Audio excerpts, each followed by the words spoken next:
कि बड़े पैमाने पर महिलाएं असुरक्षित हैं।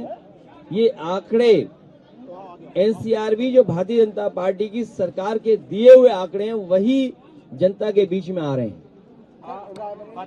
फतेहपुर में जिस तरह से घटना सामने आई, अभी भी जिक्र कर रहे थे आप, कल परिवार के लोगों ने सीएम से मुलाकात की। दूसरा, अगर विपक्ष के लोग जब जा रहे थे तो उनको रोकने का बीजेपी अपनी नाकामी छिपाना चाहती है और सफेद टेबल पर बैठ करके मुख्यमंत्री काला झूठ बोलते हैं।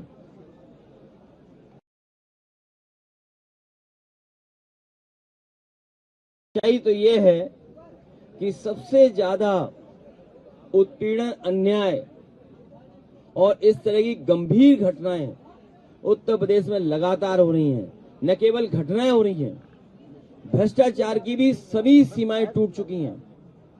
हर विभाग में भ्रष्टाचार बड़े पैमाने पर है और जिन विभागों को उत्तर प्रदेश की जनता को सुविधा और उनकी मदद करनी चाहिए, लगातार 9 साल की सरकार में इनके हर विभाग में लूट मची हुई है।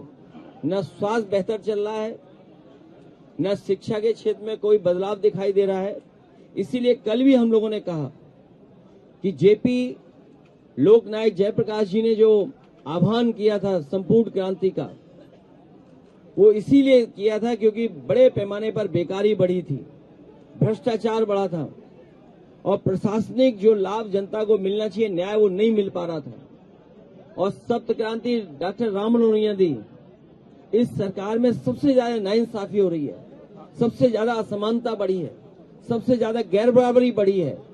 आज अमीर और गरीब को लेकर के जो चिंता है वो बड़े पैमाने पर फासला बढ़ता जा रहा है, खाई बढ़ती चली जा रही है। बनथरा का जो मामला सामने आया उसके बाद हाफ एनकाउंटर भी किया पुलिस ने, अभी भी 3 आरोपी फरार है, क्या मांग करती है समाजवादी पार्टी? इनके एनकाउंटर से अगर लॉ एंड ऑर्डर ठीक हुआ होता तो इनके पास आंकड़े कई हजार हैं, कई हजार आंकड़े हैं जो एनकाउंटर के सरकार बता सकती है। जो काम पुलिस को ठीक करना चाहिए, जिन अच्छे अधिकारियों को जिम्मेदारी देनी चाहिए, उन अधिकारियों को जिम्मेदारी सरकार नहीं दे रही है। उन अधिकारियों को जिम्मेदारी सरकार दे रही है जो उनकी मनमर्जी का काम करें, उनको पॉलिटिकल लाभ पहुंचाएं। और आपके सामने उदाहरण है कानपुर का, एक व्यक्ति जो जेल में है वो मारा भी जा सकता है।